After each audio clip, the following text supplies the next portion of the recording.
కానీ మీరు అధికారంలో ఉన్న కొన్ని రాష్ట్రాల్లో బుల్డోజర్లతో ఇళ్ళు కూల్చితే ఓకే, కానీ ఇక్కడ అభివృద్ధి కోసము, మోడర్నైజేషన్ కోసము, దీనికోసం ఇంకో దానికోసము హైడ్రాతో కూలిస్తే తప్ప ఎప్పుడు కూడా ఎక్కడన్నా యూపీ లాంటి ప్రాంతంలో క్రిమినల్స్ మీద ఇట్లాంటి చర్యలు చేపట్టవచ్చు. ఎందుకు చేపట్టినో దాని మీద నేను కామెంట్ చేయను కానీ ఇక్కడ ఇష్యూ ఏంటంటే ఇక్కడ వాళ్ళు క్రిమినల్స్ కాదు, వాళ్ళు అక్రమంగా కట్టుకున్న వాళ్ళు కాదు. అన్ని పర్మిషన్లతో ఇళ్ళల్లో పనిచేసిన వాళ్ళు, కూరగాయలు అమ్ముకునే వాళ్ళు, రిక్షా నడుపుకునే వాళ్ళు, ఆటో నడుపుకునే వాళ్ళు, పండ్ల దుకాణం పెట్టుకున్న వాళ్ళు, రెక్కల కష్టం మీద బతికే వాళ్ళు కట్టుకునే ఇల్లు కూలగొడతారా అండి రజనీకాంత్ గారు? వాళ్ళ క్రిమినల్స్ చెప్పండి. ప్రజలు ఎన్నుకున్న ప్రభుత్వం ఎందుకు చేస్తుంది అంటారు? అట్లా ఎందుకు చేస్తుందో వారిని అడగాలి.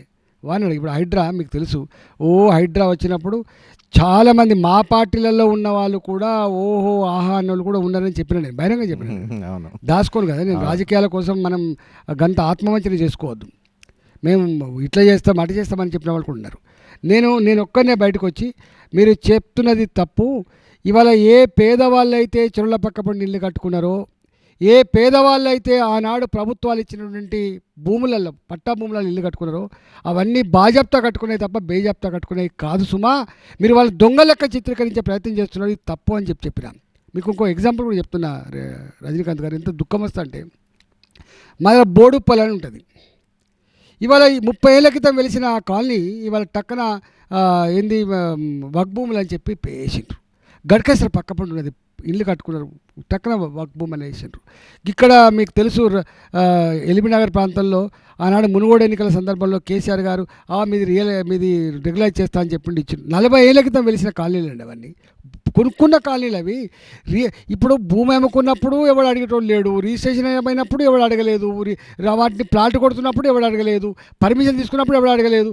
35 ఏళ్ల క్రితం కొనుక్కొని కట్టుకున్న ఇళ్ళని ఇలా పోయి నోటీసులు ఇస్తారంటే ఏం పద్ధతి? కానీ రాజేంద్ర గారు, ఇది ఈటల రాజేంద్ర బాధ, కొంతమంది రాజకీయ నాయకుల బాధ, నిజంగా ప్రజల బాధ. ఎందుకు అంటున్నానంటే ఇటీవల తెలంగాణలో ఇథనాల్ ఫ్యాక్టరీకి వ్యతిరేకంగా పెద్ద ప్రజా ఉద్యమం వచ్చింది. రాష్ట్ర ప్రభుత్వం దాన్ని వెనక్కి తీసుకోవాల్సిన పరిస్థితి వచ్చింది. కానీ ఒక మూసీ మీద, ఒక హైడ్రా మీద ఆ స్థాయిలో వ్యతిరేకత కానీ ఉద్యమం కానీ ప్రజల నుంచి రావట్లా, రాజకీయ నాయకుల నుంచి వస్తుంది. గుర్తుపెట్టుకోండి, ఇవాళ మూసీ నది పక్కపంటున్న వాళ్ళటువంటి సంఖ్య కొద్దిమందే ఉంటారు. గుర్తుపెట్టుకోండి, మొత్తం హైదరాబాదు ప్రజల బాధ కాదు కదా. హైదరాబాద్ ప్రజలు ఏమనుకుంటారంటే పాపం వీళ్ళు ఇల్లు కట్టుకోవడం వల్లనే వరదలు వస్తున్నాయి, వీళ్ళు ఇల్లు కట్టుకోవడం వల్లనే వాసన వస్తుందని చెప్పి ప్రచారం చేస్తున్నారు కదా. తప్పు కదా రజనీకాంత్ గారు. ఇవాళ నేను అంటున్నా, నేను తీసుకుపోతాను మిమ్మల్ని.